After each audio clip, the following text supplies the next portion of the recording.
Good afternoon. This is Akashvani. I'm Anuja Kumar with the Midday News.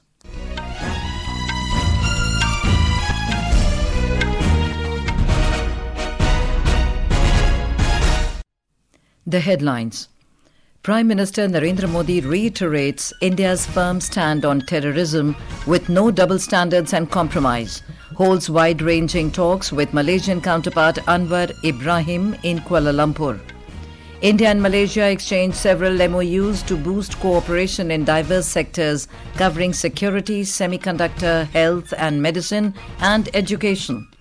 Agriculture Minister Shivraj Singh Chouhan says India-US interim trade deal fully protect farmers' interests, assures key farm produce kept out of the pact. Home Minister Amit Shah holds meetings in Raipur on security situation and progress of development works in naxal-affected areas of Chhattisgarh.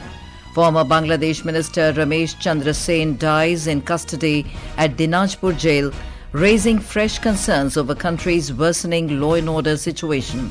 And in men's T20 Cricket World Cup, Afghanistan set a target of 183 runs against New Zealand in group stage match in Chennai. And now the news in detail. Prime Minister Narendra Modi has reiterated India's firm stand on terrorism, asserting that there can be no double standards and compromise on the issue. Mr. Modi made the remarks in a joint press meeting after wide-ranging talks with his Malaysian counterpart Anwar Ibrahim in Kuala Lumpur today. वैश्विक अस्थिरता के इस माहौल में भारत और Malaysia की बढ़ती मित्रता दोनों देशों के लिए अत्यंत महत्वपूर्ण है। हमारा साझा मत है कि आज के चैलेंजेस का समाधान करने के लिए ग्लोबल इंस्टीट्यूशंस का रिफॉर्म बहुत जरूरी है। हम शांति के सभी प्रयासों का समर्थन करते रहेंगे और आतंकवाद पर हमारा संदेश स्पष्ट है, no double standards, no compromise. Mr. Modi highlighted that India and Malaysia will expand cooperation in counter-terrorism, intelligence sharing, maritime security and defense. Security के क्षेत्र में हम काउंटर टेररिज्म, इंटेलिजेंस शेयरिंग और मैरीटाइम सिक्योरिटी में सहयोग मजबूत करेंगे। हम रक्षा सहयोग को भी और व्यापक बनाएंगे। एआई और डिजिटल टेक्नोलॉजीज के साथ-साथ हम सेमीकंडक्टर, हेल्थ और फूड सिक्योरिटी में साझेदारी को आगे बढ़ाएंगे।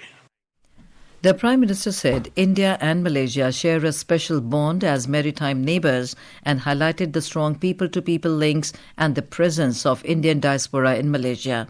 Prime Minister Modi stressed Indo-Pacific region is emerging as an engine of growth. He said two countries are committed to development and peace and stability in the entire region along with ASEAN. हम ASEAN के साथ पूरे Indo Pacific क्षेत्र में विकास, शांति और स्थिरता के लिए प्रतिबद्ध है। भारत आसियान सेंट्रलिटी को प्राथमिकता देता है। मलेशिया जैसे मित्र देशों के सहयोग से भारत आसियान के साथ अपने संबंधों को व्यापक बनाएगा। हम इस बात पर सहमत है कि आसियान भारत व्यापार समझौते आईटीका की समीक्षा शीघ्र ही पूरी हो जानी चाहिए। The Prime Minister spoke about the strong cultural and educational ties between the two nations, including the Tamil language in Malaysia. The talks between Prime Minister Modi and his Malaysian counterpart focused on strengthening defence and security ties and enhancing economic and innovation partnership. Following the talks between the two leaders, several agreements, documents and memoranda of understanding were exchanged between India and Malaysia to boost cooperation in diverse sectors covering security, semiconductor, health and medicine, education, disaster management, combating and preventing corruption and audio-visual co-production. Later in the day, Prime Minister Modi interacted with the CEOs and business leaders to further boost trade, investment and economic linkages between the two countries. Phison Electronics Corporation's founder and CEO Pua Khen Singh also took part in the meeting. Our correspondent covering the Prime Minister's visit has filed this report. Summarizing the official visit of the PM, Secretary East P. Kumaran said, semiconductors remain a key area of cooperation. He said that the Malaysia-India Digital Council has been formed to advance engagement in the semiconductor ecosystem as well as digital public infrastructure, e-governance, cybersecurity, artificial intelligence, fintech and payment linkages. Exchange of notes on cooperation in the area of semiconductors, health and medicine, security and technical and vocational education. In addition, the MoU between Malaysia's Anti-Corruption Commission and India's Central Bureau of Investigation (CBI) on combating and preventing corruption was signed. We also had an MoU on cooperation in the field of disaster management, a memorandum of cooperation between Employees State Insurance Corporation (ESIC) in India and Perkeso in Malaysia on social security, and we also had an agreement on audiovisual cooperation, all of which were exchanged. P. Kumaran said India's design strengths and Malaysia's long experience in manufacturing, assembly, testing and packaging can complement each other. Mr. Kumaran also said that counter-terrorism cooperation between the two countries covers transnational crimes, including human trafficking and violent extremism, and is being addressed through an ongoing national security dialogue mechanism. Prime Minister Modi also met persons of Indian origin and veterans of the Indian National Army. Durgesh Bhadoria for Akashvani News, Kuala Lumpur. The Prime Minister reached Malaysia yesterday on a 2-day visit. Mr. Modi has since left for Delhi after concluding his visit. Union Agriculture Minister Shivraj Singh Chouhan today stressed that the India-US interim trade agreement fully protects the farmers' interests, with key agriculture products kept out of the pact. The minister was addressing a press conference in Bhopal. Mr. Chouhan said no product harmful to the interest of the Indian farmers has been included, asserting that national and farmers' interests remain paramount. He said India will not allow genetically modified products and that no tariff concessions were given on a wide range of farm goods. You will see that there is no tariff exemption on products like soya bean, maize, rice, wheat, sugar, coarse grains, poultry, dairy, bananas, strawberries, cherries, citrus fruits, green peas, chickpeas, green gram, oilseeds, ethanol and tobacco. The biggest concern was that our main grains should remain safe, and all of them have been kept safe. Whether it is grains, major fruits or our dairy products, no door has been opened for them to America. The Agriculture Minister accused the Congress, which ruled in the country for years, of failing to link farmers to global markets or ensure economic stability. Union Home and Cooperation Minister Amit Shah is holding high-level meetings in Raipur today to review the security situation and assess progress of development projects in left-wing extremism-affected areas of Chhattisgarh. Senior officials of the central and state governments, along with representatives of security agencies, are participating in these meetings. More from our correspondent.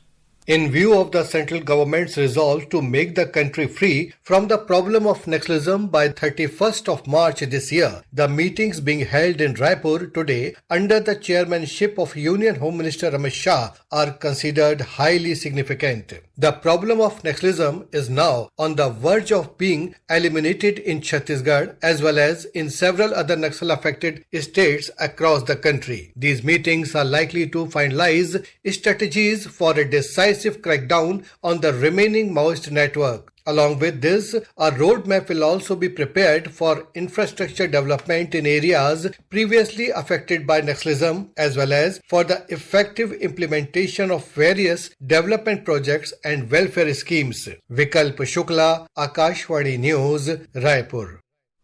The minister arrived in Raipur last evening on a 3-day visit to Chhattisgarh.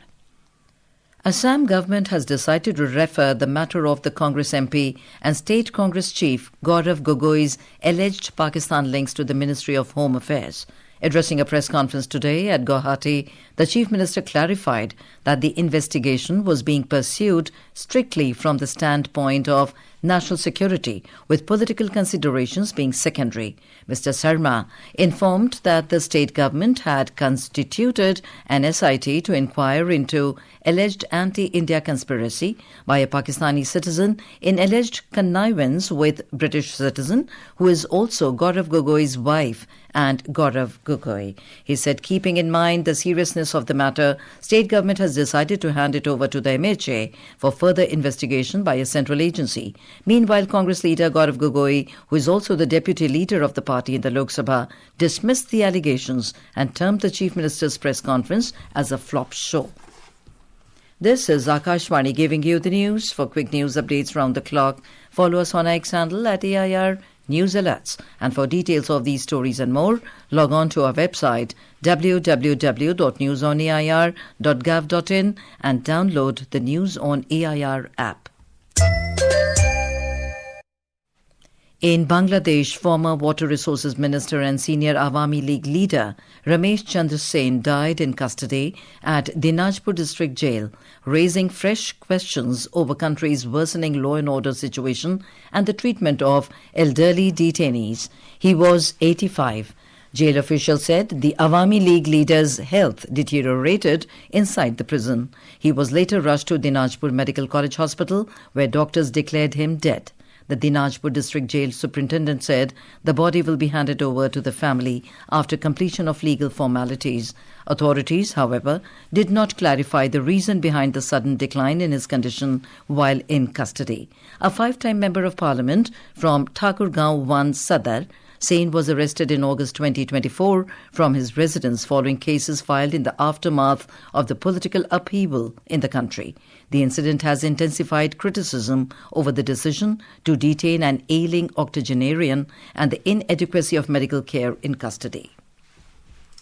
Voters in Japan are casting their ballots in a parliamentary election. The snap vote comes as Prime Minister Sanai Takaichi seeks a new mandate to push through an ambitious agenda, including increased defense spending and tougher immigration measures. Chief Minister of Maharashtra Devendra Fadnavis today met the visiting Seychelles President Dr. Patrick Hermani in Mumbai and held talks on various issues. In a social media post, Mr. Fadnavis said that the areas of discussion included port-led development, coastal management and opportunities for enhanced collaboration between Maharashtra and Seychelles. In Maharashtra, in a major crackdown on illegal immigration, Mumbai police have arrested 4 Bangladeshi nationals for residing unlawfully in the city using forged identity documents. The police further confirmed that deportation proceedings of the 4 persons to Bangladesh have been initiated. The Delhi government today flagged off 500 electric buses and launched the Delhi Panipat bus service in the national capital. Addressing the gathering, Chief Minister Rekha Gupta said the total number of buses in the national capital has now crossed over 4,000. She said the government has set a target to increase the fleet to 14,000 by 2028. President Draupadi Murmu paid tributes to the former President Dr. Zakir Hussain on his birth anniversary at Rashtrapati Bhavan in New Delhi today. Born on 8th of February 1897 in Hyderabad, Dr. Hussain served as the 3rd President from 13th of May 1967 until his demise on 3rd May 1969. And in sports, in men's T20 cricket World Cup, Afghanistan have set a target of 183 runs for New Zealand in a group stage match in Chennai. Opting to bat first, Afghanistan posted 182 runs for the loss of 6 wickets in the stipulated 20 overs. In reply, New Zealand were 155 for 5 in 15.4 overs when reports last came in. 2 more fixtures are scheduled for today, with England taking on Nepal in Mumbai at 3 p.m, followed by Sri Lanka's clash against Ireland in Colombo at 7 p.m. The IMD has forecast dense fog conditions during morning and night hours at isolated places over Uttarakhand till tomorrow. The weather agency said a wet spell will isolate to scattered rainfall and snowfall is expected over Jammu and Kashmir, Ladakh, Himachal Pradesh and Uttarakhand from tomorrow. And now, before we end the bulletin, the headlines once again. Prime Minister Narendra Modi reiterates India's firm stand on terrorism with no double standards and compromise, holds wide-ranging talks with Malaysian counterpart Anwar Ibrahim in Kuala Lumpur. India and Malaysia exchanged several MoUs to boost cooperation in diverse sectors covering security, semiconductor, health and medicine and education. Agriculture Minister Shivraj Singh Chouhan says India-US interim trade deal fully protect farmers' interests. Home Minister Amit Shah holds meetings in Raipur on security situation and progress of development works. In men's T20 Cricket World Cup, Afghanistan set a target of 183 runs against New Zealand in group stage match in Chennai. And with that, we end the midday news.